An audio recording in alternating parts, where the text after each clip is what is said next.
बिस्मिल्लाहिर्रहमानिर्रहीम। अस्सलाम वालेकुम नाज़रीन, मैं मोहसिन राना, मेरा यूट्यूब चैनल देख रहे हैं। उम्मीद करता हूँ आप सब लोग जहाँ भी होंगे खैरियत से होंगे। अल्लाह पाक आप सब लोगों को अपने हिफ्ज़ अमान में रखे। आज 30 जनवरी है और दिन है जुमेरात का।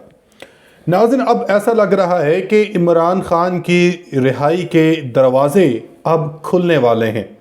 अनकरीब अब आप इमरान खान को जेल से बाहर देखेंगे, क्योंकि अब आलमी प्रेशर बढ़ता जा रहा है। एक के बाद एक अमरीकी जो इदारे हैं या जो आलमी इदारे हैं, उनकी जनब से हुकूमत को, पाकिस्तानी इस्टेब्लिशमेंट को बार बार ये पैगाम मिल रहा है कि आप लोग जो ये काम कर रहे हैं, कि जो ये हरकतें आपकी तरफ से की जा रही हैं, अगर ये ना रोकी गई, अगर इनको बंद ना किया गया तो इसका नुकसान पाकिस्तान को होगा।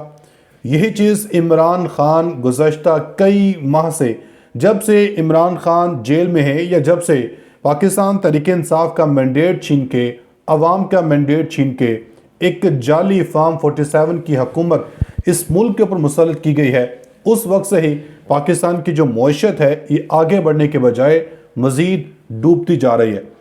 अब इस हवाले से यूरोपीय यूनियन का एक वफ्द गुज़श्ता रोज़ से पाकिस्तान आया हुआ है और इन्होंने पाकिस्तान के अंदर मुख्तलिफ शख्सियात के साथ मुलाकातें की हैं, जिसमें आर्मी चीफ के साथ भी मुलाकात हुई है, चीफ जस्टिस ऑफ पाकिस्तान के साथ भी मुलाकात हुई है, वज़ीर आज़म पाकिस्तान से भी मुलाकातें की गई हैं और पाकिस्तान तहरीक इंसाफ के वफूद से भी मुलाकातें हुई हैं। यानी कि अब यूरोपीय यूनियन पहला ऐसा इदारा है जिसने एक्शन लेना शुरू कर दिया है। आपको याद होगा जब 8 फरवरी का इंतखाब हुआ था, 8 फरवरी के इलेक्शन के बाद पाकिस्तान तहरीक इंसाफ ये दावा कर रही थी, या पाकिस्तान तहरीक इंसाफ ने ये ऐलान करना शुरू कर दिया था कि हमारे मैंडेट को छीना गया है, हमारे वोटों के ऊपर, अवाम के वोटों के ऊपर डाका डाला गया। तो यूरोपीय यूनियन ने सबसे पहले इस इंतखाबात की तहकीकात का, साफ और शफाफ तहकीकात का मुतालबा किया गया था।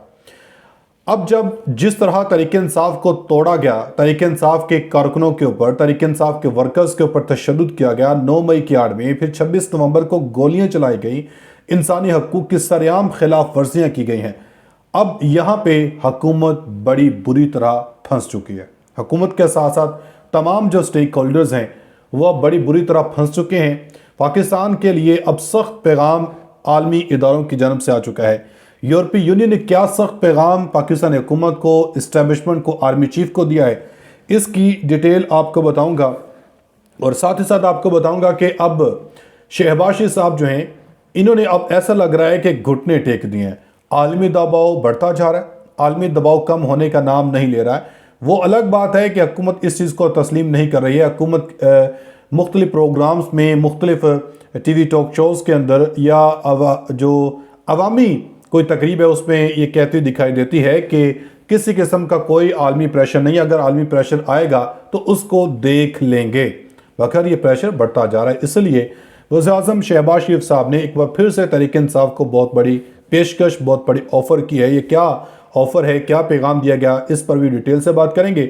आपसे गुजारिश है कि वीडियो को एंड तक लास्ट में देखिएगा। अगर आप लोगों ने अभी तक हमारे इस यूट्यूब चैनल को सब्सक्राइब नहीं किया तो सब्सक्राइब लाजमी कर लें, साथ में बेल आइकन को दबाएं ताकि हर नई आने वाली वीडियो आप तक आसानी से पहुँचती रहे।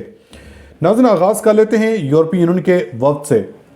यूरोपीय यूनियन गुज़श्ता रोज़ से पाकिस्तान के विज़िट के ऊपर आए हुए हैं, जो पाकिस्तान के अंदर इंसानी हकूक़ की आज़ादी इज़हार राय के ऊपर कदगन लगाए जा रहे हैं। आपको याद होगा कि पीका एक्ट कानून बाकायदा तौर पे मंजूर हो चुका है, सदर की जनब से उसके ऊपर दस्तखत भी कर दिए गए हैं। दस्तखत करने के बाद अब वो बाकायदा अब एक कानून एक्ट बन चुका, कानून बन चुका है। इसके ऊपर अमलदरारी अब शुरू कर दी गई, जिसका मुख्तलिफ सहाफ़ी की जनब से, सहाफ़ती तंजीमों की जनब से इसका एहतजाज भी किया जा रहा है और मुख्तलिफ जो बार एसोसिएशन है उन्होंने इसको काला कानून करार दिया है और बाकायदा इसको इस्लामाबाद हाई कोर्ट में चैलेंज करने का ऐलान भी किया गया। तो इस एक्ट के बारे से भी और पाकिस्तान तहरीक इंसाफ के ऊपर जो 26 नवंबर को या 9 मई की आड़ में जो कुछ किया गया, इस सब के ऊपर यूरोपीय यूनियन की जानब से एक सख्त एक्शन लिया गया है। इस हवाले से डॉन न्यूज़ ने बाकायदा एक रिपोर्ट पब्लिश की है, जिसके मुताबिक ये बताया गया है कि पाकिस्तान के दौरे पर मौजूद इंसानी हकूक़ के लिए यूरोपीय यूनियन के खुसूसी नुमाइंदे ओलोफ अस्कोग ने हुकूमत पर जोर दिया है کہ وہ شہریوں کے خلاف مقدمات کی پیروی کے لیے فوجی عدالتوں کا استعمال نہ کرے۔ انہوں نے اظہار رائے کی آزادی کو محدود کرنے کے حالیہ اقدامات کی مخالفت بھی کی ہے۔ جو اب یہ ملٹری ٹرائل پاکستان تحریک انصاف کے ورکرز کا چلایا جا رہا تھا، اب وہ ملٹری ٹرائل بھی بند ہوگا۔ پہلے ہی سپریم کورٹ پاکستان کے اندر یہ کیس چل رہا ہے، تو اب یہ ڈون نیوز کی رپورٹ کے مطابق یورپی یونین کے نمائندوں نے باقاعدہ چیف جسٹس آف پاکستان سے بھی ملاقات کی ہے، ان کو بھی یہ پیغام دیا ہے۔ اولف اسکوگ نے کہا ہے کہ انہوں نے یہ پیغامات آرمی چیف کو، چیف جسٹس آف پاکستان کو، وفاقی کابینہ کے اراکین سمیت اعلیٰ حکومتی عہدیداروں سے الگ الگ ملاقاتوں کے دوران ان کو یہ پیغام پہنچا دیا ہے۔ ان کے دورے کا مقصد حکومت کے ساتھ انسانی حقوق کے اہم معاملات پر بات چیت کرنا اور جون 2025 میں ہونے والے GSP+ مانیٹرنگ مشن سے قبل ان سے نمٹنے کے لیے پاکستان کے منصوبوں کے بارے میں جاننا ہے۔ انہوں نے ساتھ ہی یہ وارننگ لگا دی ہے پاکستان کو کہ اگر انہوں نے اس کے اوپر عمل نہ کیا کہ پاکستان کا GSP+ جو سٹیٹس ہے پھر وہ ختم بھی پڑ سکتا ہے۔ اگر خدا نہ خواستہ پاکستان کا یہ GSP+ سٹیٹس ختم ہوتا ہے تو پاکستان کی جو معیشت ہے بڑی بری طرح متاثر ہوگی، تو یہ اس سے پھر سنبھلنا بڑا مشکل ہو جائے گا۔ اولف اسکوگ نے پاکستان پر زور دیا ہے کہ وہ فوجی عدالتوں میں عام شہریوں کے خلاف مقدمہ نہ چلائے، صرف افراد کو تنقید سے بچانے کے لیے اظہار رائے کی آزادی کو محدود نہ کیا جائے۔ جو پیکا ایکٹ لگایا جا رہا ہے اس کے اوپر بھی یورپی یونین کی جانب سے تشویش کا اظہار کیا گیا۔ پھر یورپی یونین کے وفد نے یہ کہا کہ GSP+ تک مسلسل رسائی حاصل کرنے کے لیے اہم ثابت ہوگا، کیونکہ پاکستان اس اسکیم پر انحصار کرتا ہے جو یورپی یونین کی منڈیوں تک ترجیحی رسائی فراہم کرتی ہے۔ اگر پاکستان اس اسکیم سے باہر نکل جاتا ہے، اس سٹیٹس سے باہر نکل جاتا ہے، تو پاکستان کے لیے یورپی منڈیوں تک رسائی کرنا مشکل ہو جائے گا، جس سے پاکستان کی معیشت کو بہت زیادہ نقصان پڑے گا۔ پھر انہوں نے یہ بھی کہا کہ ہمارا خیال ہے کہ شہریوں کے لیے ایک سویلین عدالتی نظام لاگو ہونا چاہیے۔ انہوں نے واضح کیا کہ جب مظاہروں کے جواب میں فوجی عدالتوں کا وسیع پیمانے پر استعمال ہوا تو ہم نے اپنے خدشات کا اظہار کیا ہے۔ یہ ہمارا عمومی موقف ہے، انفرادی مقدمات پر تبصرہ نہیں کریں گے۔ آزادی GSP+ سٹیٹس کے لیے ایک اور شرط ہے، یہاں تک کہ صحافیوں اور حزب اختلاف کی جماعتوں نے ملک کے سائبر کرائم قوانین میں متنازع ترامیم کی منظوری کے خلاف احتجاج کیا ہے۔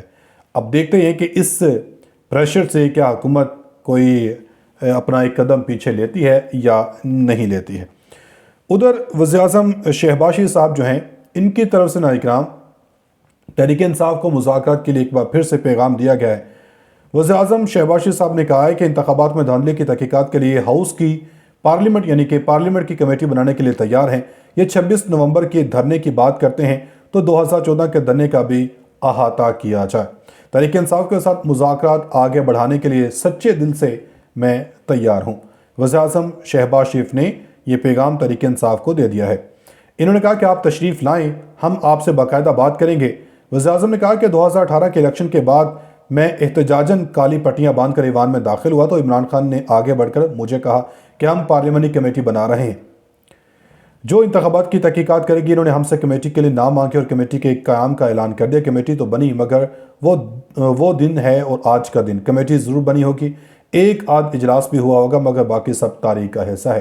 اسی طرح اب مسلم لیگ نون کی بھی یہی کوشش ہے کہ وہ کمیٹی بنا دیں اور اسی طرح وہ کمیٹی پھر کمیٹی کھیلتی رہے، جو پاکستان تحریک انصاف کو قبول نہیں۔ اپنا بہت سارا خیال رکھے گا، ملیں گے اگلی ویڈیو میں، تب تک کے لیے اللہ حافظ۔